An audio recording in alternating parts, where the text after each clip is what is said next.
চীনের গায়েবী জলপ্রপাত। চীনের মানুষ আসলেই দারুণ, একের পর এক এমন সব জিনিস বানায় যা দেখে মানুষের চোখ কপালে উঠে যায়। এবার তো তারা এমন এক ঝর্ণা বানিয়েছে যেটার পানি পড়তে পড়তেই উধাও হয়ে যায়। মানে আপনি সামনে দাঁড়িয়ে দেখবেন পানি উপর থেকে পড়ছে, কিন্তু নিচে যাওয়ার আগেই কোথায় যেন গায়েব। শুনতে আজব লাগলেও ব্যাপারটা কিন্তু সত্যি।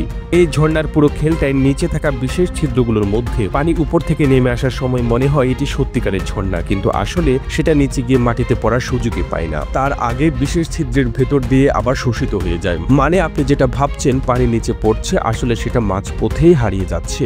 দূর থেকে বোঝার উপায় নেই, কাছে গিয়ে দেখলে আসল রহস্য ধরা পড়ে। এই অদ্ভুত ঝর্ণা দেখতে এখন হাজার হাজার মানুষ যাচ্ছে। শুধু চীনের লোকজন না, বিদেশ থেকেও পর্যটকরা আসছে। সবাই ভাবছে এ কেমন পানি যে পড়ে আর পড়ে না। ভিডিও করে ফেসবুক, ইউটিউবে ছড়িয়ে দিচ্ছে, ফলে ব্যাপারটা আরো ভাইরাল হয়ে গেছে। চীনেরা বরাবরই ধুরন্ধর ব্যবসায়ী। তারা জানে মানুষকে কিভাবে আকৃষ্ট করতে হয়। তারা এমন এক জিনিস বানিয়ে ফেললো যেটা সবাই দেখতে চায়। পর্যটকদের আনাগোনায় আশপাশের দোকান, হোটেল, রেস্টুরেন্ট গুলোরও কপাল খুলে গেছে। খাবার দোকান থেকে শুরু করে ছোটখাটো সুভিনিয়ার শপ, সব জায়গায় ভিড় লেগেই আছে। কারণ মানুষ যেখানে যাবে, খাবে দাবে, ঘোরাঘুরি করবে।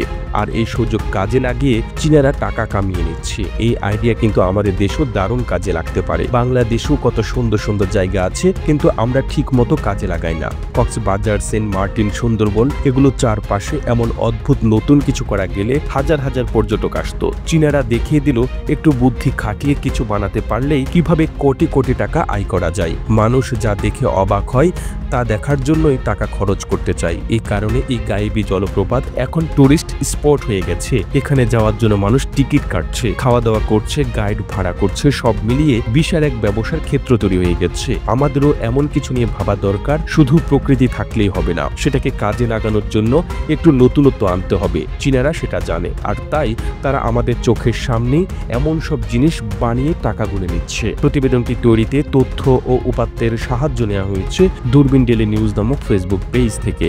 আর এতক্ষণ আপনারা সঙ্গে ছিলেন বিশ্ব বাংলার। সেই সঙ্গে আপনি বাংলাদেশের কোন জেলা থেকে এই ভিডিওটি দেখছেন আমাদের কমেন্ট করে জানান। আমরা পরবর্তী ভিডিওতে আপনাকে ধন্যবাদ জানাতে ভুলব না। এতক্ষণ বিশ্ব বাংলার সাথে থাকার জন্য অসংখ্য ধন্যবাদ।